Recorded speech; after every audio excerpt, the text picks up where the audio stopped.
You're listening to the Aviation Show, brought to you by DeBella Training. For more information, contact us on www.debella.co.za now. Hi folks, and welcome back to the Aviation Radio Show. My name is Des Werner, and joining me live in studio from 27 Boxes is the lovely Belinda Werner. And we've got Waldo Petzer. Welcome, Waldo. Thank you.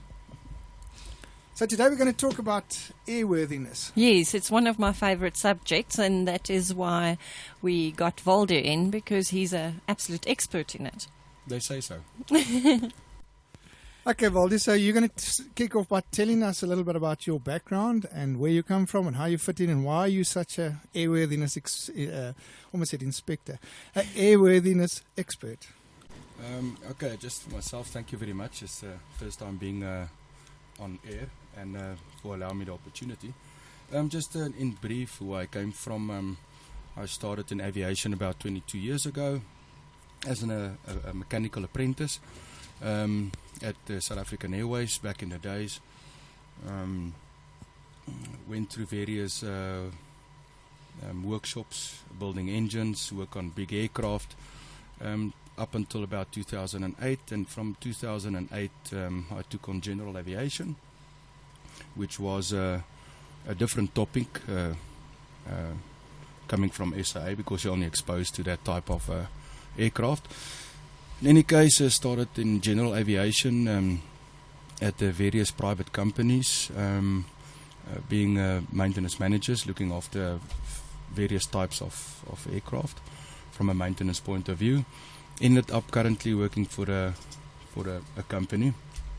And you deal with, obviously, with airworthiness correct. On a regular basis. Correct.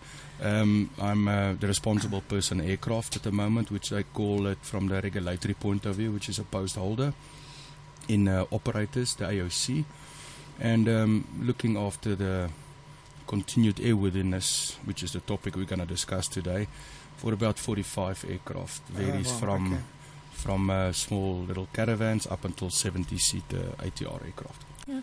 And that amount of aircraft, you have to know what you're doing, because you can lose touch very quickly. I've got good people working for me. Well, it's always good to have good people. But now, I love the way you put it. In layman's terms, what is airworthiness and why is it important? In layman's terms, airworthiness, let me take a few steps back and see where does aircraft come from, and then what is the life of aircraft after being manufactured. So if you look at the aircraft during the manufacturing process, so obviously aircraft gets manufactured the same as motor vehicles. Let's compare it so everybody understands. So everybody understands motor vehicles. So the aircraft gets manufactured in a factory, and then up until such time where they call it a release to service, or some sort of a document that then gets issued by the factory, which then says, okay, up until now the aircraft has been manufactured or built, and up to this point the manufacturing process is complete and it is now good to enter service, either being transferred to an owner or operator, whoever buys that aircraft, and say this certificate then gives you a license to go and operate, or not a license, the authority. So until they, just correct me if I'm wrong, a test pilot would be flying that aircraft. Does he need an airworthiness certificate in that kind of certification process then, or not? No, because your airworthiness certificate only gets issued after that entire process has been completed, including then test pilots. So that test pilot will form part of the so-called manufacturing process to certify that aircraft as being safe for flight. I suppose it is like your car being manufactured, and then as soon as it gets transferred into your name, now you're entitled to operate it. Correct. So that certificate then gets issued. We call it in the aviation industry as a release to service. Okay. So now the aircraft has been manufactured. However, it's not has not been operated. It didn't work as such. So now you as an owner or operator then takes ownership of this equipment. But from that time when that release certificate is issued, the clock starts to run. So if you look at airworthiness, there are then certain mandatory maintenance or inspections that needs to be carried out on various terms, either calendar, hours flown, or the amount of cycles the aircraft do. So you need to then to approve to your local authority that the aircraft complies with that schedule. So then the manufacturing stage is in the past. And you as owner or operator, as per our regulation in South Africa and worldwide for that matter, then takes the responsibility of continued that airworthiness. Hence the reason for continued airworthiness. So those intervals and mandatory inspections you have to do, that comes from the manufacturer, is that correct? That comes from the manufacturer, but it depends on what type of aircraft. So before we carry on, let's just look at different groups of aircraft so that we can understand that where it has come from, either from the manufacturer or sometimes in different types of aircraft comes from not only the manufacturer. If we can divide aviation in South Africa, let's talk about South Africa for now. In different groups, you get your non-type certified aircraft, which is the experimentals, your home builds. Then you get certified aircraft, which got a type certificate data sheet, which gets approved either by FAA or EASA or the state of manufacturer. In that certified type aircraft, we can further divide that into large aircraft or small aircraft.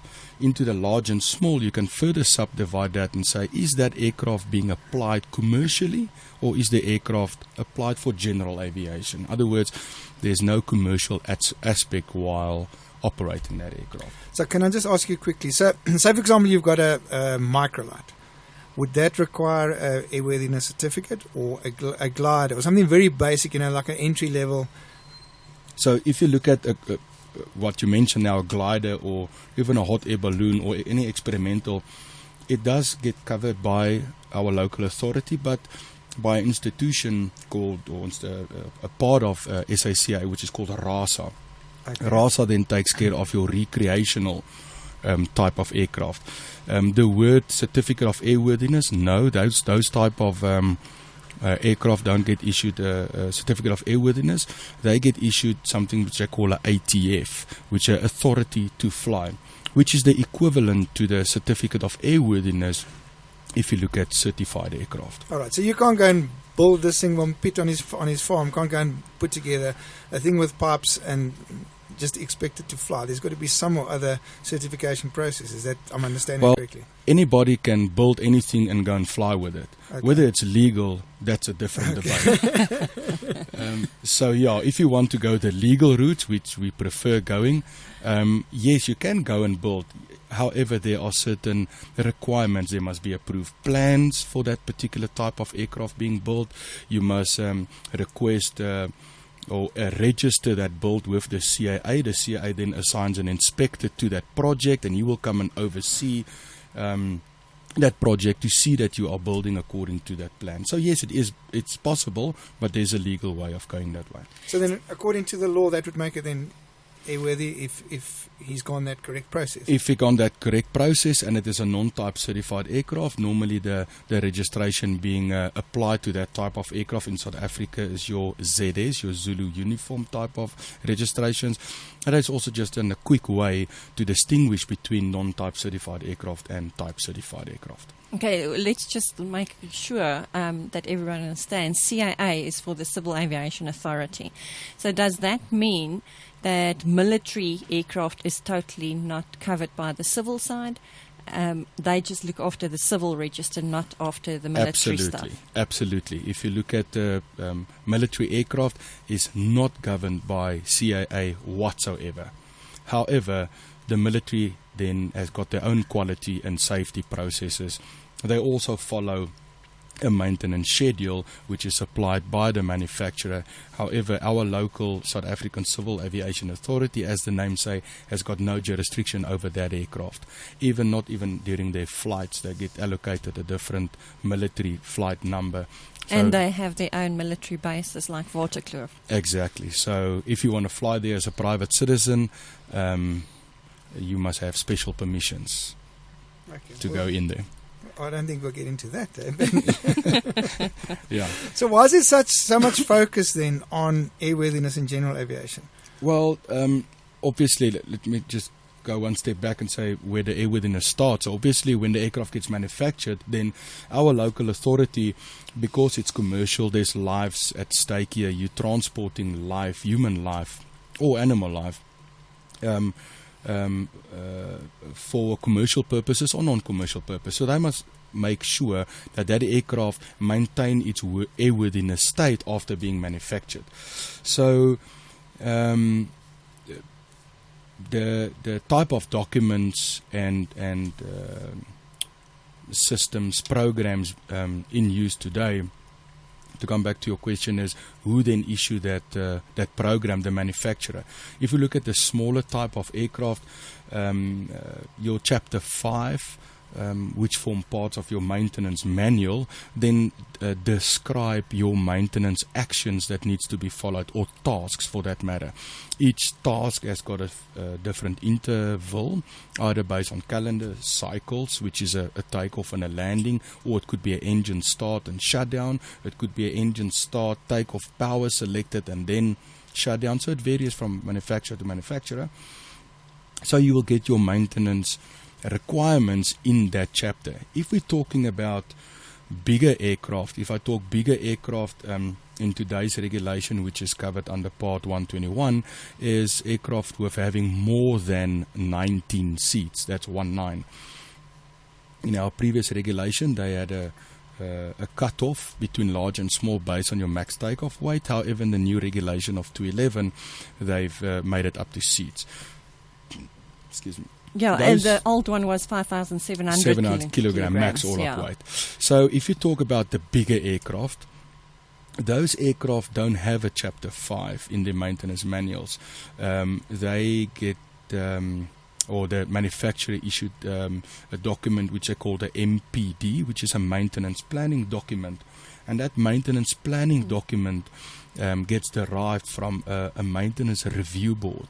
What the maintenance review board is it's a bunch of people, operators, manufacturers, experts in that type of aircraft, and they sit annually and they discuss what tasks are required to make this aircraft continue its airworthiness state. So it's a bunch of people coming up with tasks. They call it the MSG, which is your maintenance steering group, and currently we are sitting on methodology number 3. Methodology number 3 is purely a methodology. For example, you have an engine out in air and the engine was starved from fuel. Why? The fuel pump failed. So previous methodologies was, how can we improve the fuel pump? The MSG3 methodology is, how can we improve, for example, the fuel system delivering fuel to an engine? So you get this document which is called the MPD, and it contains anything from 2,000 to 4,000 different tasks with different intervals, and all those tasks then in my case then gets drafted into a maintenance schedule which gets approved by authority and loaded onto a system which track that individual tasks to be executed at the predetermined time as by the manufacturer. That sounds quite complicated. So I suppose if it's complicated, then it costs a lot of money. But let's go to an ad first, and then we'll discuss how complicated it is after the ad. DeBella Training and Management provides South African civil aviation approved training to aircraft maintenance engineers. From engine to airframe, DeBella offers international quality courses on a wide range of aircraft. Many of our clients are from Africa and the Far East, enjoying DeBella's tranquil on-site accommodation minutes away from the airport, and also provide courses in your country depending on your training needs. DeBella's pioneering range of practical hands-on training videos augment the DeBella theoretical modules, modernizing the aviation training industry. Visit www.debella.co.za now. DeBella, you name it, we train it. Oh, welcome back. As Belinda was saying just before the break, this is a fascinating field of expertise, and I can see that you've obviously got a hell of a lot of experience in this. But I mean, how did you become so experienced? Because I'm from a flying background, and to be quite frank, I haven't got a clue what you're talking about. So, Well, I think it's yet again about passion and ambition or ambition. I always sometimes, as you know, I do some training after hours to assist the industry, and just to plant the seed that for the upcoming engineers that be an engineer is a good foundation. Obviously, you have to start somewhere, and being an engineer, I think personally, is one of the better ways to start. However, I always tell the people that if you do the task, there's much more prior to that task, and there's much more after that task in aviation than just being an engineer. I've got a lot of respect for engineers, being an engineer for 10 years of my life myself. However, some people just choose that life of having a toolbox for 40 years in his life, if you want to choose to be that long in aviation. And some other people say, okay, I've got my foundation in engineering, I fixed the aircraft, however, I want to see what else the aviation industry can offer for different career paths. But that's what's so interesting about this whole thing is, people say aviation, straight away they think pilots. And aviation is way bigger than just your pilot. So, that's why I think it's important to put it out there that there's more to aviation than pilots. There's so much backing up just the flying of the airplane. I think the reason for that is, with all due respect, that the greater part of the public that uses, or the portion of the public that uses aviation as transport, only get exposed to pilots. They know there's someone in front of the cockpit, there's someone that talks to them, and maybe the hostie. However, the engineers, the planning, the engineering thereafter, the stores guy, the parts procurement guys, the qualities, the insurance departments, all the other departments that form part of that chain, the public don't see. interact. Yeah. So what advice would you give somebody that is planning to buy an aircraft? Would you advise them to go see somebody before they buy an aircraft to determine the airworthiness of that aircraft, and who can they contact? Is it I've heard words like camo and stuff like that, so who can they contact, and what is the function of a camo? Small question with a big answer. First of all, before someone wants to buy an aircraft, like I said, it's a big question, or a big statement. Is first of all, you must understand, is it an airline that wants to buy an aircraft, or is it an individual person that wants to buy aircraft to fly around the windsock on a Sunday morning?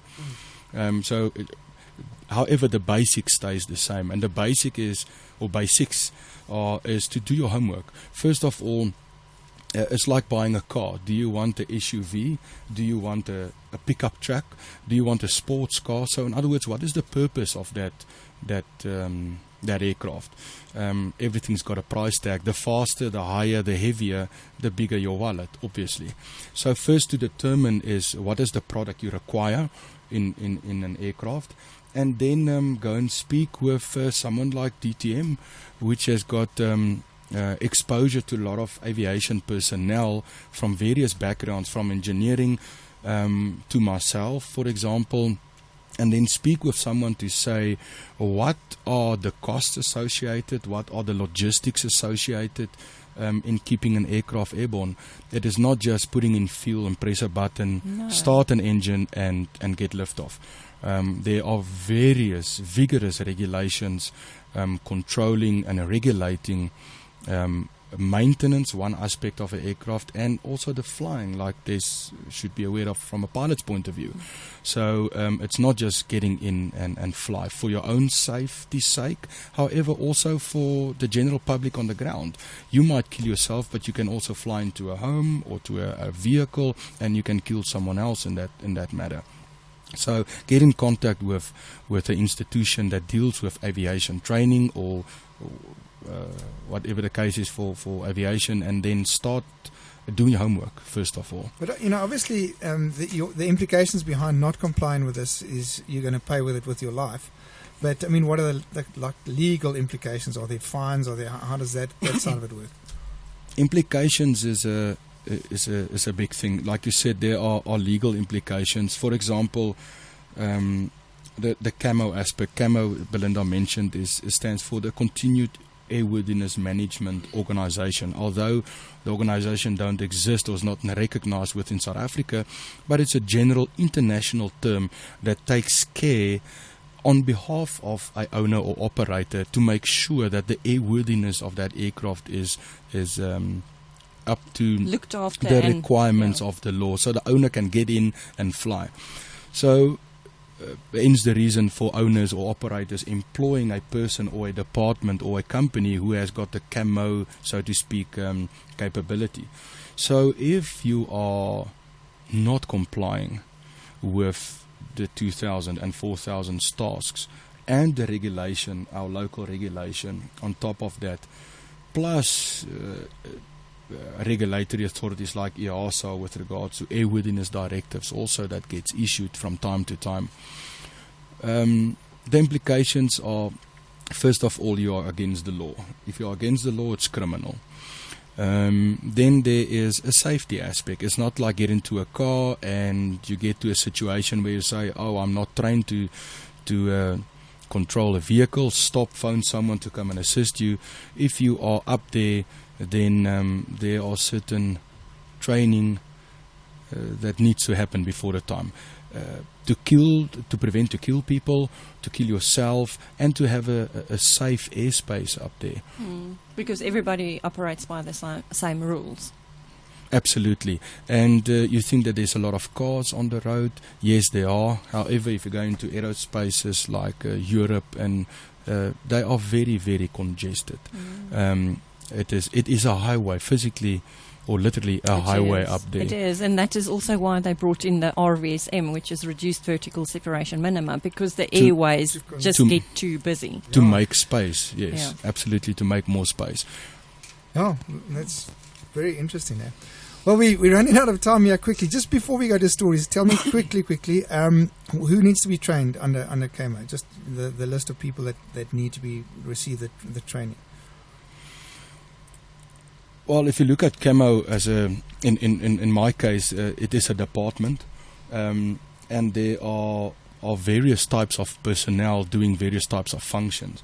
So if you talk about training in a CAMO department or a continued airworthiness environment, it could be anybody from a school leaver up to an aeronautical graduate. Okay, so it's a very vast field. A vast field, from licensed engineers, data capturers. It's a wide spectrum of people that can participate ultimately in the continued airworthiness environment. Cool. Well, thanks very much. Let's go to stories. Real aviation stories with Debella. Submit your real life story to www.debella.co.za. And you could be featured on the Aviation Show live on brandlive.co.za or in our upcoming book. Well, welcome back. And I was speaking to Waldo just before the interview, and he came up with quite a funny story. But I won't burst his bubble, so it's over to you, Waldo.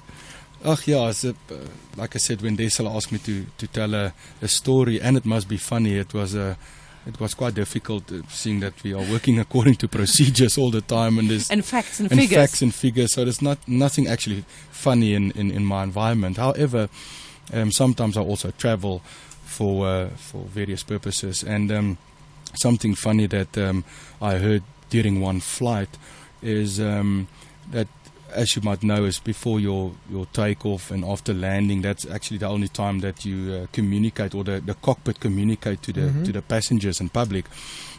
And at one time, prior to takeoff, the cockpit crew came to light over the PA system and said that they've got a special passenger today on board, which is very nervous. It's his first time in an aircraft, and he was just couple of days released from the hospital. He had a triple bypass due to a heart attack. So, and he's very nervous, and he was just as a part of the airline, just want to personally put him at ease for this short hour or 2 hour flight. I can't remember, back home.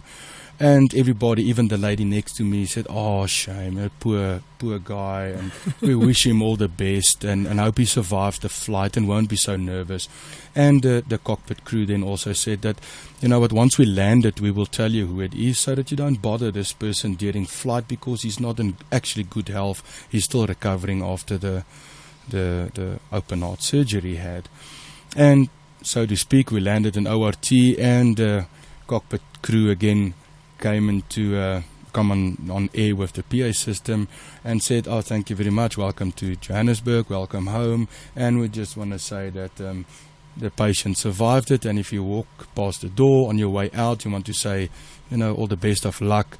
The way you can recognize him is you will have 4 gold stripes on his shoulder." So that would be the captain of the That aircraft. would be the captain. So luckily he said that after landing and not prior to takeoff. So I just thought that is funny for an airline, and to make that type of jokes and just Comments, give everybody Yeah, a good experience on a flight. the spirit is in the aviation industry is sometimes really, really. I mean, we've had so much fun there. And I think if Yeah. the average person knows what's actually going on, the fun and games, it's actually great. It is, yeah. There's not much fun in aviation at all. So the little bit that the airline, through the voice of the captain, can give to the public is all good. Well, Waldo, we've run out of time. Thank you so much for joining us today. It's been an absolute pleasure having you in studio. Same time, same place, next Tuesday at 3 o'clock, eh? Yeah, we will do, and we're looking forward to chatting to you again soon. Thank you very much for the opportunity. You're welcome. Thanks, bye-bye. You have been listening to The Aviation Show on brandlive.co.za, proudly brought to you by DeBella Training. Visit www.debella.co.za now.